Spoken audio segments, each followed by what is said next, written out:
He came home carrying a birthday invitation. When his mom read it, she broke down in tears.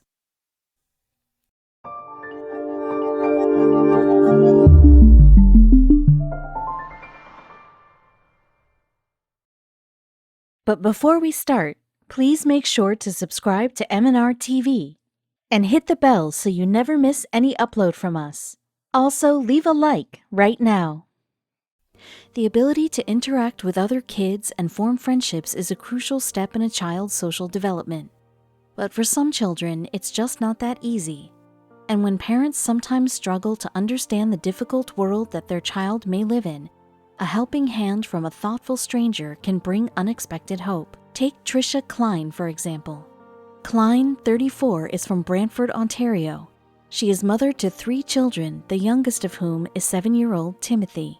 And like any young school kid, Timothy gets invited to lots of birthday parties. Even so, for most of his school life, the little boy never went to any. Not one. Speaking to ABC News, Klein described her son as a very happy and social little guy. But he struggles. And although he would love to get involved in group activities and make friends among his peers, it's just not that easy. In fact, Timothy's mom began to realize that something was wrong after his first birthday, when the little tot started to show a strong preference for playing all by himself. Soon, he started refusing food. He hated wearing clothes too, and he wouldn't interact with his siblings. And then Timothy began making bizarre movements that left his mom totally confused and worried. Writing on her blog, The Book of Timothy, Klein wondered, where had my bright and happy boy gone? With Timothy's behavior growing increasingly worrisome, Klein decided to have him checked over by a doctor. Yet even when the doc referred her young son to a pediatrician, she still tried to believe that everything would be okay. The struggle was, however, only just beginning. 6 months later, the doctor delivered his diagnosis and declared Timothy to be autistic. Klein was devastated. Indeed, she told NBC News, "I went through a long period of grieving. This was not the son I expected to have or the life I expected us to live." And yes, at first it was hard. For instance, Timothy would rip off his diapers and relieve himself everywhere. He also threw endless tantrums, and once the cops were even called when he wandered out of an unlocked door. It's little wonder then that Klein was at a loss as to how to cope with Timothy's behavior. Klein didn't know whether to reprimand her son or let his behavior slide because it was a symptom of his condition.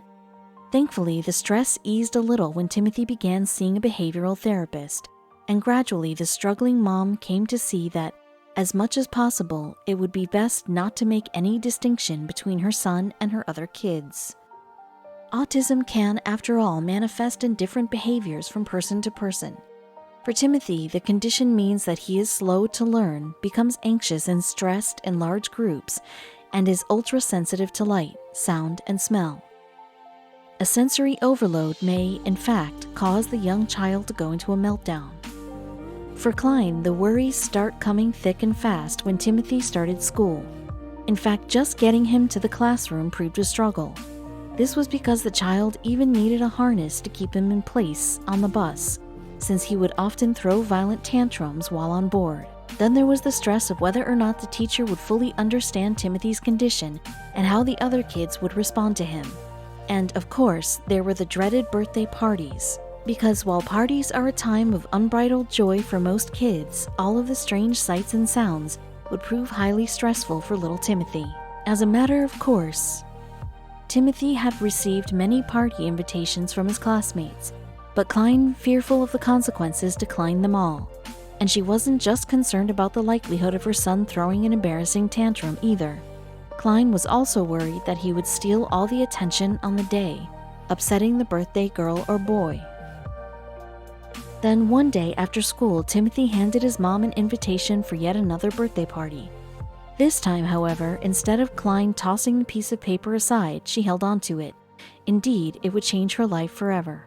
This is because the invitation was accompanied by a handwritten note from the mom of Timothy's classmate, and it read, "Carter sat beside Timothy at school, and he always talks about him. I really hope he can come." The note continued, "We are renting a bounce castle that we can attach to a small bounce slide at the bottom. We will have water balloons and guns. Maybe Timothy can come earlier if it would be too much with the whole class. Klein was incredibly moved by the letter, and it wasn't just that Timothy had a friend who expressly wanted him to be there.